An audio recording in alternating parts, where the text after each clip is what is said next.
இந்த ஸ்கூல்ல இந்த சாதி சான்றிதழ் கேக்குறாங்களே, முதல்ல அத முதல்ல முடிக்கணும். செருப்பு பிஞ்சு போகும். பூரா பேர் வருவீங்க இந்த நாய. பசங்களுக்கு வந்து எஸ்சி காஸ்ட்ல இருக்கிறவங்களுக்கு 600 700 சம்திங், மத்தவங்களுக்கு எல்லாருக்கும் 1500 ரூபாய். அந்த மாதிரி டிஃபரன்ஸ் வேணாம்னு சொல்றேன். எல்லாருக்குமே ஈக்குவலா இருக்கட்டும். எல்லாருமே நல்லா தான் இருக்காங்க. எல்லாரும் நல்லா தான் இருக்காங்கன்னா யார சொல்றீங்கம்மா? எல்லாரையும் சொல்லல நானு, நல்லா இருக்கிறவங்கள சொல்றேன் நானு. இடஒதுக்கீடு வேணாங்கிறதுக்காக நீங்க அந்த கருத்தை வச்சீங்க. ஓட்டப்பந்தயத்துல யார் முன்னாடி ஓடி வராங்களோ அவங்களுக்கு பரிசு கொடுத்துட்டு போக வேண்டியதானே அப்படின்னு நினைக்கிறீங்க. ஒரு சொன்னார், ஒரு உதாரணம், 100 மீட்டர் பின்னாடி ஒரு நிக்க வச்சு உங்களுக்கு 100 மீட்டருக்கு முன்னாடி நிக்க வச்சு ஓட விடும்போது பின்னாடி வருவதற்கான வாய்ப்பு குறையுது. இன்னும் சொன்னோம்னா, உங்களோட பக்கத்துல இருந்து ஓடி வர்றவங்களுக்கு எத்தனை பேருக்கு உங்களுடைய உடல் திறன் இருக்கு?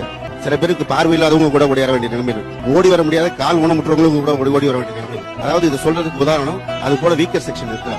நீங்க இருக்கிற சூழல், சென்னையில இருக்கிற சூழல் வச்சு பேசுறீங்க. எத்தனை கிராமத்துக்கு வந்திருக்கீங்க? கிராமத்துல இருக்கிற சூழல் தெரியுமா? கிராமத்துல இன்னைக்கும் பிறந்த ஜாதி அடிப்படையில அவங்க தொழில் செய்யணுங்கிற ஒரு நிலைமை இருக்குது. அது உங்களுக்கு தெரியுமா? அவங்களுக்கு இருக்கிற வாய்ப்புகள் மறுக்கப்படுகிறது உங்களுக்கு தெரியுமா? இது எதுவும் தெரியாது. சமூக நீதிங்கிறது பெரிய வரலாறு கொண்ட ஒரு விஷயம். அது உங்களுக்கு முழுவதும் தெரியணும்னு அவசியம் கிடையாது. எல்லா சமூகமும் சமமாக மதிக்கப்பட வேண்டும். அதுக்கான வாய்ப்பு இல்லாம அவங்க கீழே இருக்கிறாங்க. கீழே இருக்கிறவங்க கை தூக்கி மேல விடணும். அந்த கை தூக்கி விடுற விஷயம் தான் இந்த இடஒதுக்கீடு.